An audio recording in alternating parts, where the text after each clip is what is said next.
Hello again to another Agakala React, and today we will be watching Surviving Winter in the Middle Ages from Medieval Madness. I have to say that I might do another, this is third video how life in medieval ages was. I think it's kind of, I'm not entirely sure why I'm so interested in this right now, but winter is obviously a harder time for anyone, and medieval times were times when you kind of had to actively work to survive. So let's just watch how they did that. How they did that.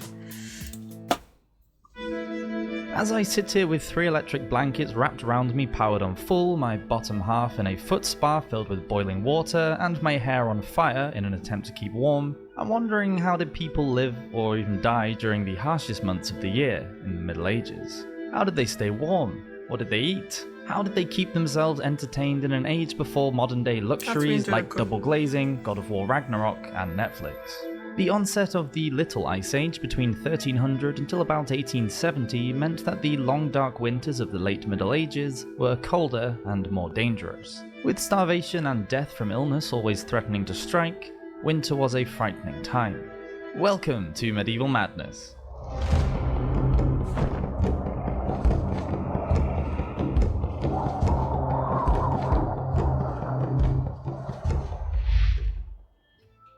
Houses. Most peasant houses were badly insulated and would be full of cold drafts. Made from wood, wattle and daub, European houses were often built on top of earth mounds which helped to keep them warm. A fire which provided heat as well as a place for cooking was often central to the home, with ventilation holes in the roof rather than a central chimney which would lose too much heat and leave the house open to the elements. Of course, this meant that the peasants would reek of smoke, as soot would quickly accumulate, especially during the winter months. Sometimes there would be a second floor which would be reached by a ladder and would be used for storage. Tables and beds would be in the main area around the fire. There might be an adjacent area where livestock could be kept. The Vikings of Scandinavia built long, narrow fire pits in their longhouses. These fires were lined with stones which absorbed heat from the flames and allowed it to be distributed throughout the building.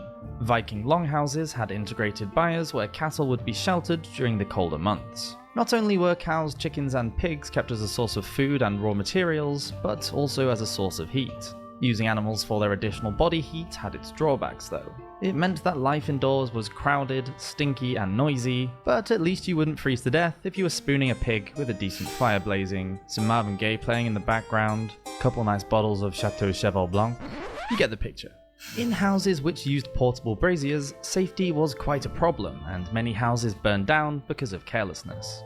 Stone buildings are notoriously cold, and glass windows were only for the elite. In the winter months of the 1230s, London's Palace of Westminster was glazed, so that the chamber may not be so windy as it used to be. It did not solve the problem of coldness, but at least it stopped any icy winds from blowing through the building. And in southern France, on the island of Maguelone, the cathedral windows were sealed with plaster during the colder months. Poorer people could only try and cover their wall openings with paper or foliage to prevent drafts. Clothing. A combination of both insulation and radiation were the best ways of keeping warm, and this was done by being near to a heat source and keeping the warmth trapped near to the body with thick clothing. Layering was the easiest way of achieving this. Linen undergarments would be worn beneath woolen outer clothing. Wool was hot, heavy and very itchy, so the linen would act as a barrier between the wool and the skin. It was also so much easier to wash and dry linen clothes. Outdoor clothing such as boots, woolen gloves, scarves and cloaks would be worn indoors in the coldest months. Between the smoke, sweat and animals, indoor winter living for the medievals must have been a particularly pungent time. When out of doors for the more affluent, a metal hand warmer could be obtained. Priests might use these as their hands would become numb during long sermons in a freezing cold church. The thought that the Blessed Sacrament might be dropped during communion was scandalous, so a decorative hand warmer would be used. Made from metal, the hinged ball was perforated and filled with hot charcoal, which would allow the heat to escape and warm the hands without burning them. Bricks and stones would also be heated in the fire and then wrapped in cloth to be taken to bed as a kind of medieval hot water bottle. For those who were wealthy enough, their winter clothing would be fur-lined, and even peasants might use rabbit and lamb skins for the same purpose. Certainly not as glamorous as ermine, but just as effective in keeping out the cold. Of course, permission from the Lord would be needed to catch any game. The sumptuary laws of 1363 made it illegal for anyone other than the wives and daughters of landowning peasants and craftspeople to wear fox, lamb, rabbit, or cat fur. Huh. Weather. It wasn't just those in the north that suffered from the cold. In some instances, the weather on mainland Europe could be particularly brutal. During the winter of 1363 to 64, most major rivers and lakes froze over between December and March. At Mainz in Germany, the Rhine was frozen for 70 days. This allowed the town of Cologne, which was further downstream, to hold a market on the icy river. The town of Fosses in Belgium was covered in snow for over 3 months, and even in southern Europe, the Venetian Lagoon, the Atlantic Ocean near to Bordeaux in France, and the estuary of the Rhone were frozen. During February of 1352, the Florentine area of Italy was covered in a snow blanket for over a month. And in 1359, quote, "The snow rose across central Italy to an extraordinary height, so to lighten up the roofs, the snow was thrown into the streets, and some of the towns were blocked with inhabitants trapped for several days in their homes." Bologna saw drifts of up to 18 feet, and in Modena they were even higher. The winter of 1389 saw dramatic, impressive snowfalls in the Lozère region of southern France. A chronicle from the city of Montpellier recorded, quote, "These snowfalls were so great that they destroyed many farmsteads, and many died because their houses fell down on them. Other people died of cold, others of hunger, because people had run out of provisions." This sort of weather was normal in Scandinavian countries and would not have hampered travel and communication as it did further south. The Vikings used various types of skis for hunting and transport. In other parts of Europe, peasants were more likely to have boots and sleighs pulled by horse, which meant that long-distance travel was not an option in bad weather. Isolated and mountainous areas, such as those in Lozère, were unlikely to survive during the harshest winters. That kind of surprised me there with the charming ad.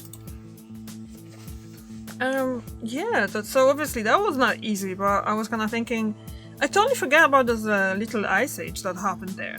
And I'm guessing, like what he said about the Scandinavia, that wasn't surprising to them, having harsh winters and stuff, so they were prepared and they knew what to and how to prepare it. But all the thing about central Italy being covered in snow for a month, that is rather unusual, isn't it?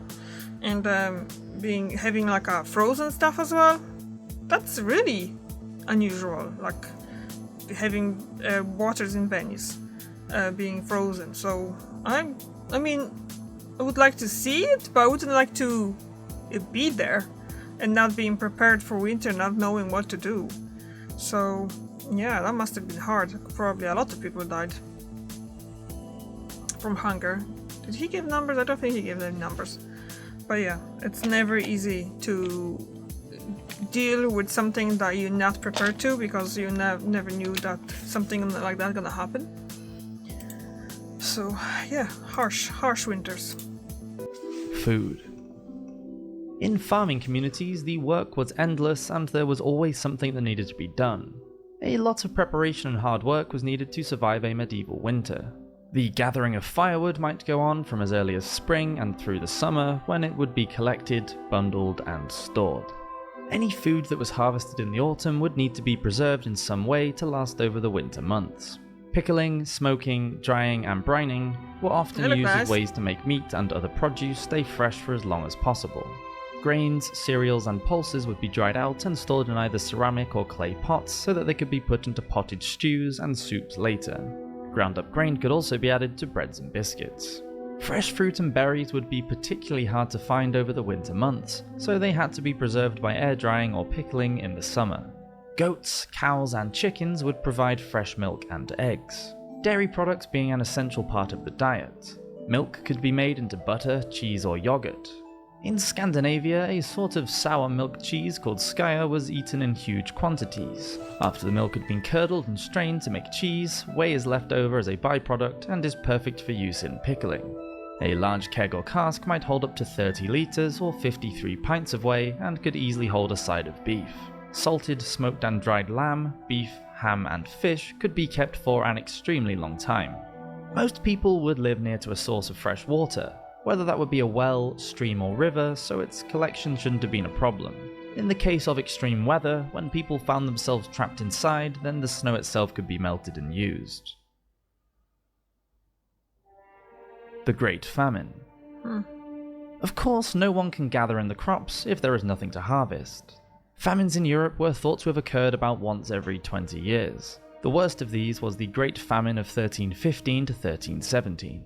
Very heavy rain hit in the spring of 1315, causing the crops to fail, which was only the beginning of the misery to come. Crop yield fell by up to a third, as it seemed as though the rains would never end, and animals died because of starvation and disease. The catastrophe caused huge levels of criminal behaviour that included infanticide and cannibalism. Europe did not recover fully until 1322. The famine affected up to 30 million people, wiping out between 1.5 to 3 million. Although the Black Death in the middle of the 14th century was going to be more deadly, the Great Famine was the late Middle Ages' worst natural disaster. Entertainment. After making sure that all maintenance work was taken care of and chores were done, people needed something to do to avoid going stir-crazy.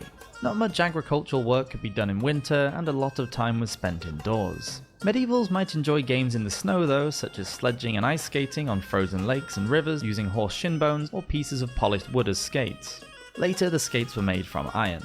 In Viking communities, snowball fights were thought to have been a great way for training the children for future battles. The Book of Hours from 1460 that belonged to the Duchess of Burgundy shows an illumination of a snowball fight with children and adults, and there are other depictions in frescoes and manuscripts. Indoors time was spent spinning wool, telling stories, or playing games. Board games like chess and backgammon were popular, as were dice games. Vikings tended to play board games of strategy. The nobility combined sport with the procurement of food with their winter boar hunts. One of the most highly read texts in the High Middle Ages was the Secretum Secretorum. The treatise covers many topics from ethics to astrology and medicine to justice. It states that the dominant humour during the winter season was phlegm, and its harmful effects could be prevented by a change of diet. Hot meats such as pigeon, game and mutton, and fine red wines are recommended. Whereas bloodletting, fornication and laxatives should be avoided, as should any sort of overindulgence. Although it is better to overeat in the colder months rather than at any other time, because the natural heat of the body is drawn inwards, and this results in better digestion. Good knowledge to have in the season that includes Christmas. For those living in the southern regions of Europe, which experienced warm temperatures and hot summers, a harsh medieval winter would have come as quite a shock. Those in the northern areas were better experienced and equipped to cope with the ice and snow with their pelts and skis. Dangers came from starvation as food stores would diminish, and lower temperatures always meant the easier spread of disease as people were crammed together indoors. Stockpiles of provisions would help keep the people warm and fed, but for the medievals in the depths of winter, death was never very far away. Thank you for watching this episode of Medieval Madness. Do hope you're staying warm this winter, and we'll see you next Friday for another episode. Cheers! That's good. Explained quite a few things. And it was kind of like what I was thinking, that basically they had to work, grow food, then preserve that food, hunt, preserve that meat as well, dry the meat and all that, so it's kind of like that. So yeah, that's good. Thank you very much for watching, and I see you tomorrow. Bye!